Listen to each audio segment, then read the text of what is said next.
Hi everyone, this is Mocha Bunny 91, aka Momo Kitsune Cosplay, and today I'm going to be talking about my ChunLi cosplay that I made. Alright, so for those that do know and don't know, ChunLi is from Street Fighter 5. She's one of the protagonists, blah blah blah. And what I have on today is her alternate from Street Fighter 5. And yes, I'm going to talk about the dress now.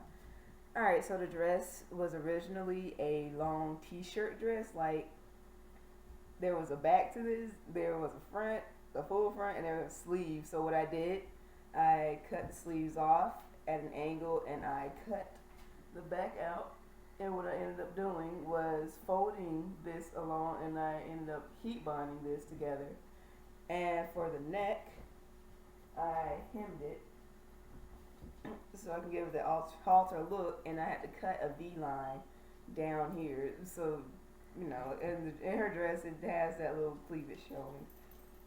And for the gold decoration parts, I ended up eyeballing her design, and I cut it out on a heat and bond, and I cut the fabric out with it in the same pattern, in the same shape. And what I did was I ironed the fabric on top of the heat bond, and then I took that and I ironed it onto this dress. I did it for all of them, and it took a very long time.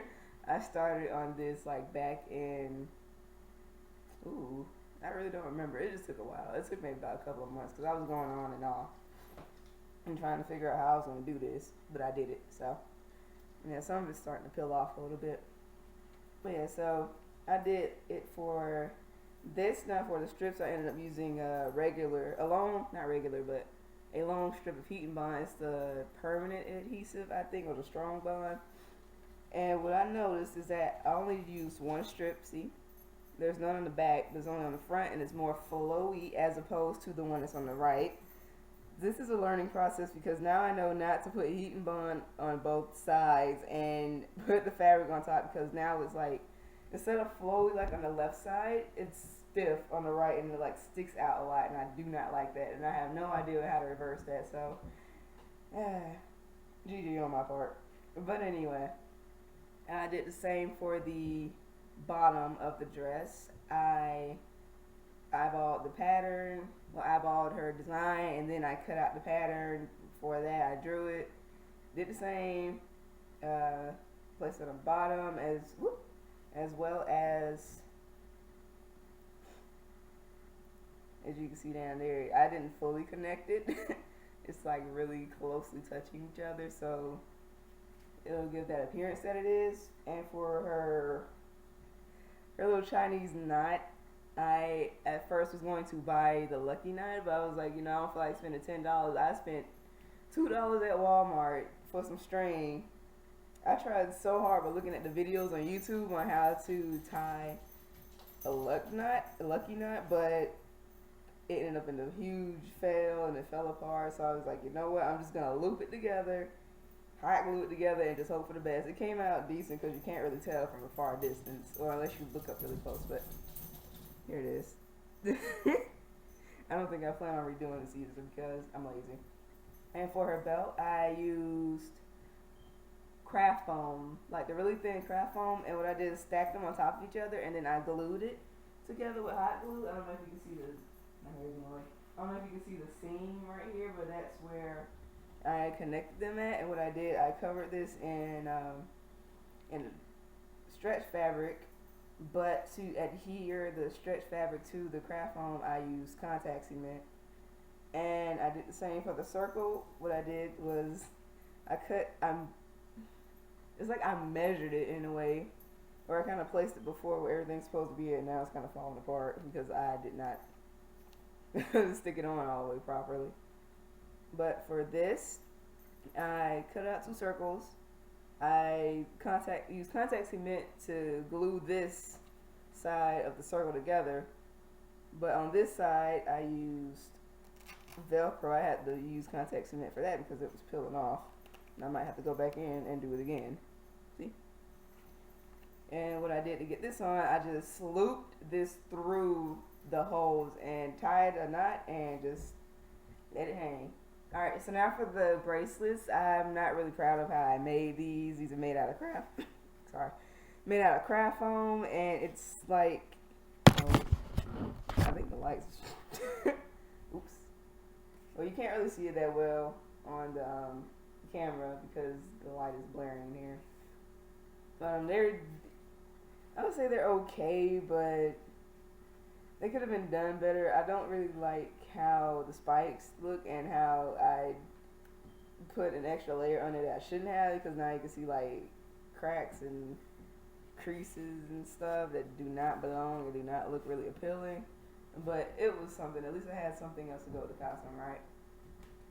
Alright, and here are the shoes that I made. I don't know if you can see these either because they're white and gold, and for whatever reason, white and gold is not showing on here. Or at least to me when I'm trying to look at it. Oh, I guess it does. But anyway, I painted these with our white acrylic paint and Mod Podge. The paint actually held on a lot longer than I expected for whatever reason. It's starting to fade a little bit on the side, but when I used my when I used to cosplay as Lychee, I did the same thing, but on her boots, and it started peeling right away, so I don't know what it is that I did differently this time because I used Mod Podge for that. Alright. Oh, and I also made the gold hair things, but I didn't feel like putting it on because I didn't feel like plaiting my hair. But here's the side view of it, and here's the back view of the dress. Alright, I'm gonna do like a full shot. I'm gonna put the shoes on right quick. Yeah, excuse me, I don't have my makeup on today, because I just don't feel like putting it on. There's a full shot of the little decoration things. Alright. I'm not really too familiar with her poses because I usually don't use ChunLi, but I like her dress. So I was like, hey, why not just make it? And I might bring this to Dragon Con. I might not. I'm not really sure. I'm thinking about doing Cammy's alternate because it looks really cool and I need something else to make. But right now I'm working on Sun from Princess Mononoke and Jon Snow from Game of Thrones. So that should be interesting. Here's another one of her poses, I think. Oh yeah, this is, let me scoot back a little bit. Yep, this is the overall view of her dress that I made. I would say that I'm actually really proud of myself because I didn't expect it to turn out this good.